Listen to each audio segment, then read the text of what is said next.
Here's a steel garage door that got installed, steel door from Thermoluxe for our garage. We had an outward opening requested. They started installing it as an inward opening door. Once we noticed that, we got them to change it before they started putting the final touches in. They sprayed and caulked most of the way around. On this side, I left it unfinished because I still need to put the Ipe wood, and I'm going to finish that off, but I'm surprised they didn't put some more spray foam in this side to fill out the gap. Didn't notice it until it was way too dark and until it was close to 6 o'clock, 6:30 by the time they left.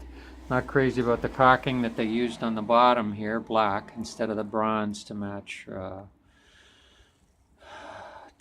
the color that we had chosen, but the lock is a big thing that doesn't work for some reason.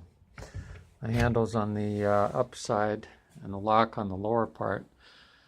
On the German triple lock handle, the lock or the handle is on the bottom and the lock is on the top. It actually feels better, a nicer height here than the height on this one. Seems to be a little bit higher. Funny, just the 2 inches makes a huge difference.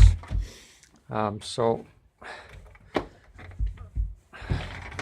it does lock, but I can't get the darn key out when it's in the lock position.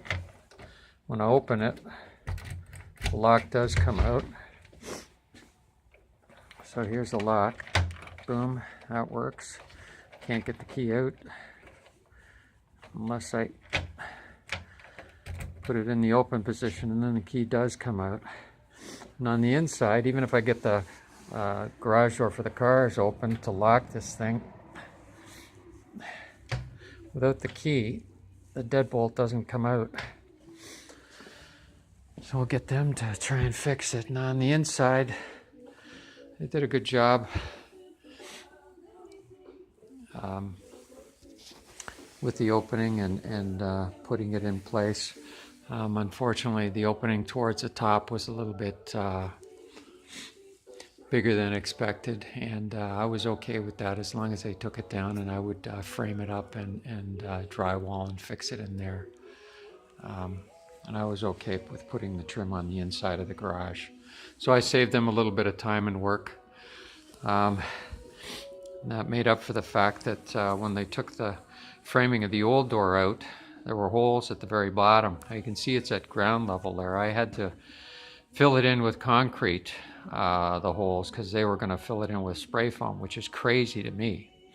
Because as you can see, the concrete and cement is at ground level, and I needed those holes to be filled in. The proper way to do it is with concrete. They didn't have any, and they didn't know how to work concrete. So I was lucky enough to have a bag and do that for them while I worked on the front door. And the same issue happened with the front door too. So I argued with their installer supervisor, who said, no, we never put concrete in there. We always spray foam at the bottom. And I think that's absolutely nuts, that they don't do a proper job on a base like that where we're at ground level on concrete. So I had to do that in while they alternated from one door to the other, letting me do the concrete. But boy, oh boy, that should have been part of the install. So, I'm happy with the door. Unfortunately, the lock and the handle, the lock doesn't work on this thing with a key nor by hand. And I think I showed you earlier on, this handle's a little loose, and I think it's tightened in all the way with the hex nut. So not crazy about that, and the fact that the key doesn't work. So keep on chasing them. Hopefully they will come and fix this, replace it, do whatever they need to. But I need to be able to lock the cars and the valuables inside the garage. Thanks for listening.